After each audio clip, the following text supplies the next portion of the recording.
A very warm greetings to all the Nalandians.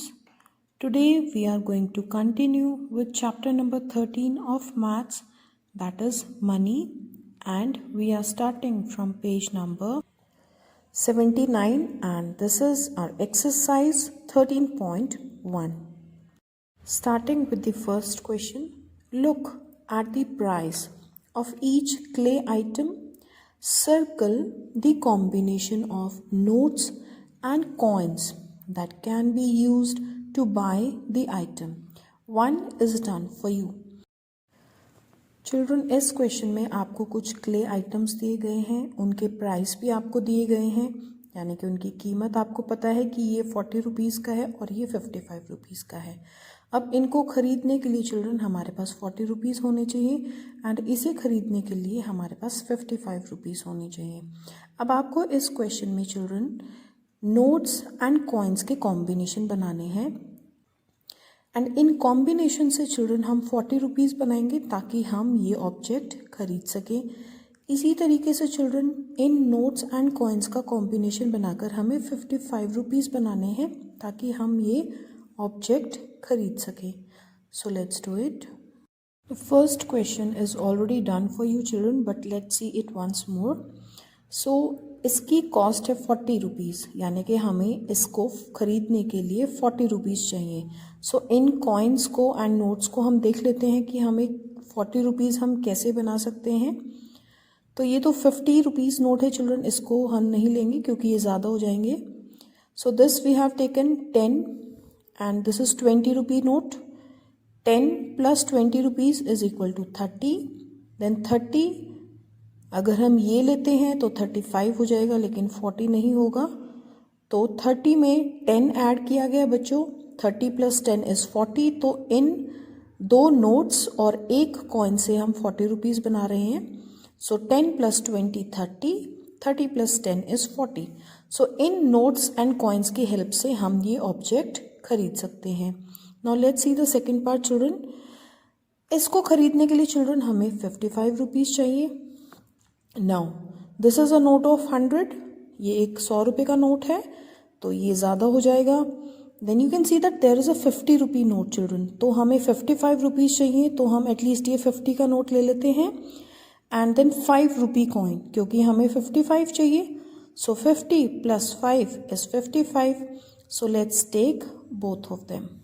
Children, here we have taken one note of 50 rupees and one coin of 5 rupees. In C part, you have to make combination of notes and coins for 82 rupees. So children, you can do this question by yourself. Let's discuss question number D. For this, we need 275 rupees. So let's see 275 rupees. So we can take 200 rupees from here. Now 100 plus 100 is 200, तो 200 तो हो गया। अब हमें चाहिए 70 and 5 rupees.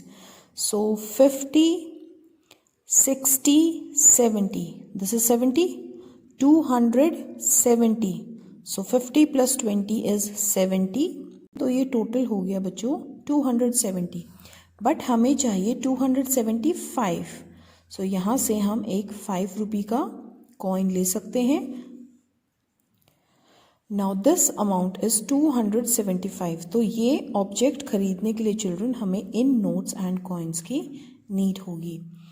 Now starting with question number 2, read the questions and right the answers in the boxes.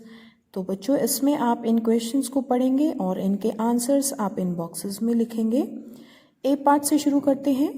How many 10 rupees note is equal to 100 rupees note. तो बच्चों, कितने 10 रुपये के नोट जो हैं वो इक्वल होंगे एक 100 रुपये के नोट के।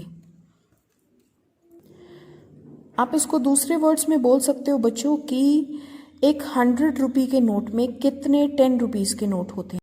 सो I have drawn these 10 rupees notes for you. ये मैंने आपके लिए 10-10 रुपये के नोट बनाए हैं और हम देखते हैं कि कितने 10 रुपये के नोट मिलकर एक 100 रुपये बनाते हैं। ओके, सो ये 10 रुपीज़ है चिल्ड्रन, ये भी 10 रुपीज़ हैं। 10 प्लस 10 20, यानी कि दो नोट मिलकर 20 रुपीज़ बना रहे हैं। 20 प्लस 10, अगर हम 20 रुपीज़ में 10 ऐड करते हैं चिल्ड्रन तो यहाँ पर 30 रुपीज़ हो जाते हैं। नाउ 30 में अगर हम 10 ऐड करें चिल्ड्रन तो 40 रुपीज़ हो जाते हैं। अगर 40 में 10 ऐड करें तो 50 रुपीज़। 50 रुपीज़ में अगर हम 10 रुपीज़ और ऐड कर दें तो वो रुपीज़ 60 बन जाते हैं। 60 में 10 और ऐड करेंगे 70, 70 में 10 ऐड करेंगे 80, 90 एंड 100, यानी कि अगर हम इतने 10 रुपीज़ नोट को ऐड करें चिल्ड्रन तो 100 रुपीज़ बनते हैं। तो हम काउंट कर लेते हैं ये कितने 10 रुपीज़ नोट हैं। 1 2 3 4 5 6 7 8 9 10। इट मीन्स चिल्ड्रन की 10 नोट मिलकर एक 100 रुपये बनाते हैं। So our answer is 10।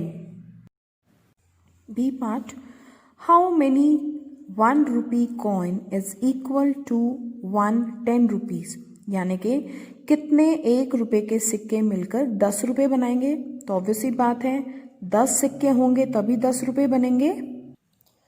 अब मान लो बच्चों ये एक 1 रुपये का सिक्का है, ये भी 1 रुपये का सिक्का है। अगर हम इनको जोड़ते हैं तो देखते हैं कितने रुपए बनते हैं। 1 + 1 2 रुपीज़, 2 + 1 3 रुपीज़, 3 + 1 4 रुपीज़, +1 5, देन 6 7 8 9 10, यानी कि जब 10 1 रुपए के सिक्के मिलेंगे तो 10 रुपीज़ बनेंगे। So our answer is 10। Starting with the C part, how many 50 paisa is equal to 1 2 rupees coin। इसका मतलब यही है चिल्ड्रन कि अगर हमें 2 रुपीज़ बनाने हैं तो हमें उसके लिए कितने 50 पैसे चाहिए। चिल्ड्रन वी नो कि 1 रुपी इज इक्वल टू 100 पैसे, यानी कि 1 रुपी होता है उसके अंदर 100 पैसे होते हैं। ओके, सो अब हमें चाहिए 2 रुपीज़। नाउ 50 + 50 इज 100 पैसा। 100 paisa means 1 rupee. Similarly, this also 50 + 50 paisa is equal to 100 paisa. Now 100 paise means 1 rupee. It means this is also 1 rupee. Now 1 rupee + 1 rupee is ₹2. So 2 रुपये बनाने के लिए चिल्ड्रन हमें 4 50 पैसे चाहिए। So our answer is 4. Starting with question number 3, add the values of the following notes and coins, यानी कि हमें कुछ notes and coins दिए गए हैं तो हमें उनको ऐड करना है और उनकी वैल्यू बॉक्स में लिखनी है। Starting with the A part children, this is a 200 rupees note, 200 plus 10 rupees. So 200 rupees plus 10 rupees is equal to 210 rupees plus 5. This is 215 rupees plus 2 is 217 rupees. So our answer is rupees 217. B part children, 20 rupees plus 20 rupees is 40 rupees. 40 plus 20 rupees is 60 rupees. 60 rupees plus 50 पैसा plus 50 पैसा। Children आपको पता है 50 पैसा plus 50 पैसा means 100 पैसा, यानी कि ये 100 पैसे हो गए हैं। अब 100 पैसे का मतलब होता है 1 रुपी। सो हम 60 में 1 रुपीज़ ऐड करेंगे क्योंकि 100 पैसे का मतलब होता है children 1 rupee. So 60 + 1 is equal to ₹61। So this is our answer and with this we complete our exercise, that is 13.1. I hope you understood it well children. Thank you and have a great day.